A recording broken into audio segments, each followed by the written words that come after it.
इस फिल्म की शुरुआत होती है वेनिस से, जहाँ एक नीलामी घर में काफी कीमती चीजों की नीलामी होने वाली थी। इसीलिए बड़े बड़े अमीर लोग मास्क पहनकर यहाँ बैठे हुए थे। यहीं पर हम कहानी के मेन कैरेक्टर को देखते हैं, जिसका नाम साइरस था। वो काफी स्मार्ट था और एक बार फिर यहाँ अपने साथियों के साथ चोरी का प्लान कर चुका था। यहाँ हमें साइरस की टीम के बारे में बताया जाता है, जिनमें सबसे टॉपर वो खुद था। फिर थी पायलट लड़की, एक था लॉक मास्टर जो हर तरह के मुश्किल लॉक्स को भी आसानी तोड़ सकता था, एक लड़की हैकर थी और लड़का था इंजीनियर। एक बड़ी उम्र का आदमी भी होता है जो इनकी चोरियों में मदद करता था। इस वक्त वो साइरस के साथ नीलामी घर में आया हुआ था। यहाँ हर जगह पर कैमरास भी लगाए हुए थे, जिन पर पुलिस की नजर थी। और सबसे सीनियर ऑफिसर का नाम एबी होता है। काफी वक्त पहले वो साइरस से मिली थी, इनकी दोस्ती हो गई थी। पर जब एबी को पता चला कि वो कितना बड़ा चोर है, तो एक मिशन पर इसने साइरस को पकड़ने का प्लान बनाया। लेकिन वो क्योंकि काफी चालाक था, इसलिए भाग गया था। लेकिन इस बार एबी अपनी टीम के साथ पूरी तरह से तैयार थी कि जैसे साइरस चोरी करेगा, ये उसे रंगे हाथों पकड़ लेगी। और अब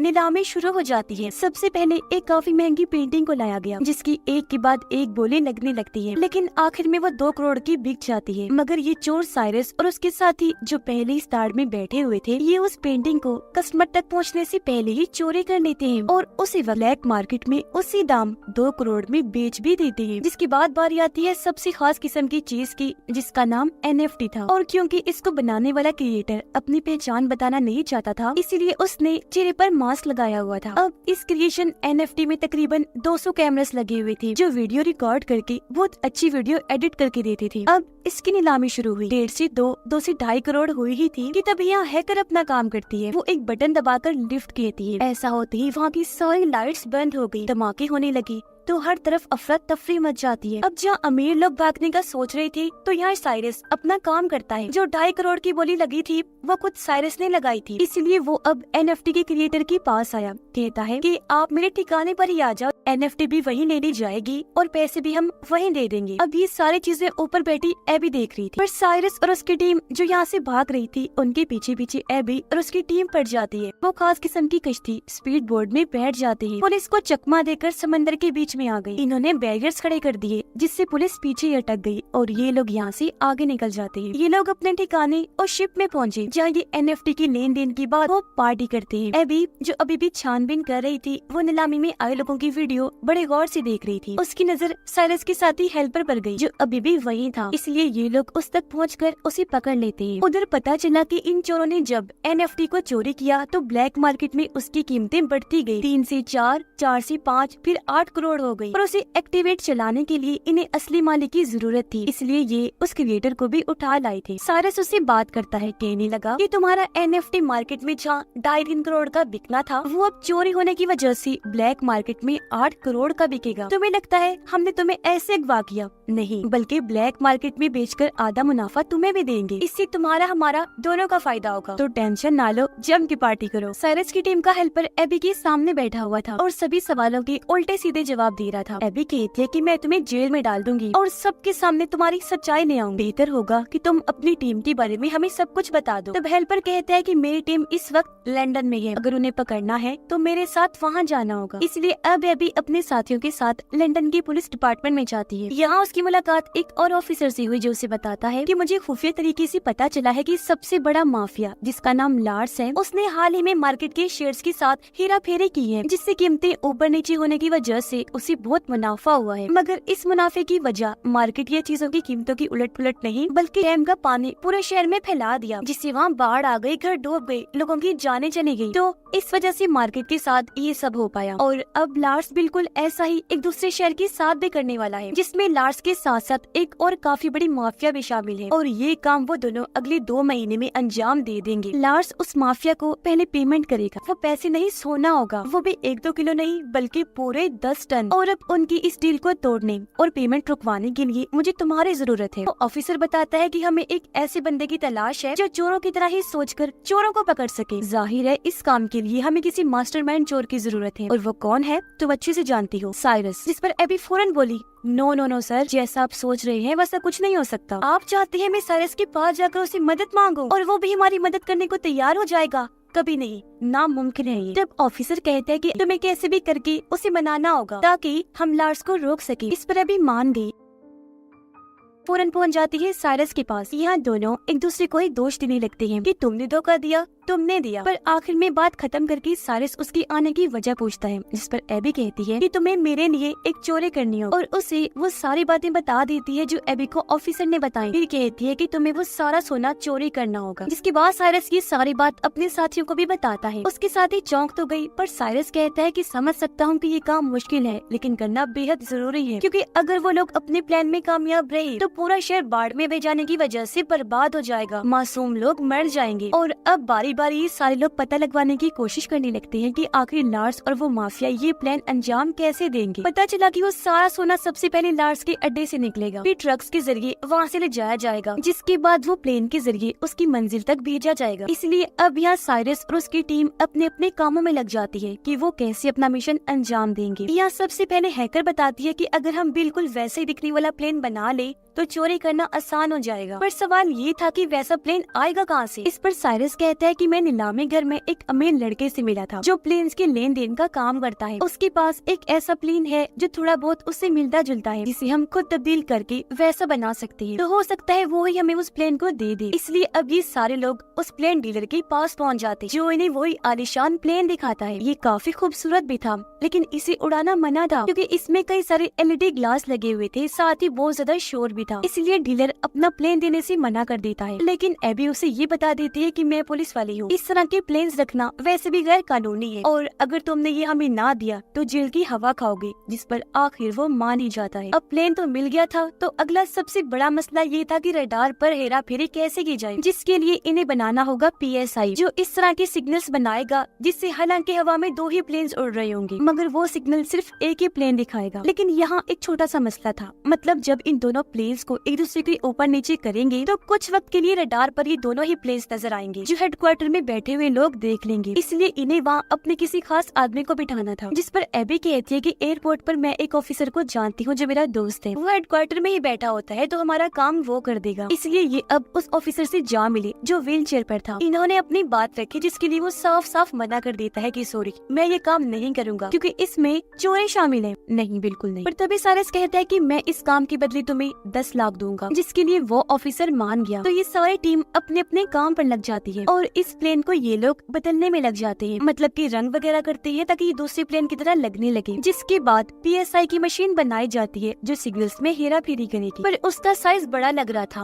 और वो किसी बॉम्ब से कम नहीं लग रही थी। इसलिए एबी हैकर को कहती है कि ऐसा करो, इस PSI मशीन के छोटे छोटे कई सारे हिस्से बना दो जो हर एक मेंबर को दे दिया जाएगा, इस तरह काम आसान हो जाएगा। इसके लिए हैकर मान गई और काफी मेहनत करने के बाद वो PSI मशीन के अलग अलग हिस्से बना देती है। जिसके बाद आखिरकार इनका फाइनल दिन आ जाता है, जहाँ सब लोग अपने अपने हिसाब से तैयार हो जाते हैं। इन्होंने आधे टिकट बिजनेस क्लास के लिए थी तो आधे इकोनॉमी की, ताकि ये पूरे ही प्लेन में फैल जाएं। पता चला कि लार्स की 2 गुंडे बिजनेस में तो 3 इकोनॉमी क्लास में है, जबकि सबसे नीचे था 10 टन सोना। जिसके बाद ये पूरी टीम अपनी चोरी को अंजाम देने के लिए पूरी तरह से तैयार हो जाती है। हैकर ने सभी कैमरास को हैक कर लिया था ताकि हर एक चीज पर नजर रखी जा सके, जबकि लॉक मास्टर ने अपने हिस्से की PSI मशीन बाथरूम में जाकर लगा भी दी। इनका एक साथी डर गया था, इसलिए वो साथ नहीं आया था। तब उसके हिस्से का काम एबी करने का सोचती है। वो अपने बिजनेस क्लास के बाथरूम में जाकर दूसरी PSI मशीन को वहाँ लगाने लगती है, पर तभी एक झटका लगने की वजह से वो मशीन छूटकर नीचे गिर गई, टूट जाती है, उसके कई सारे टुकड़े हो गए, जिससे एबी काफी परेशान हो गई क्योंकि कैसे भी करके दोबारा जोड़कर ये मशीन यहाँ लगानी ही थी। मगर अब गुंडे भी वॉशरूम में आना चाहते थे और अगर उन्होंने ये देख लिया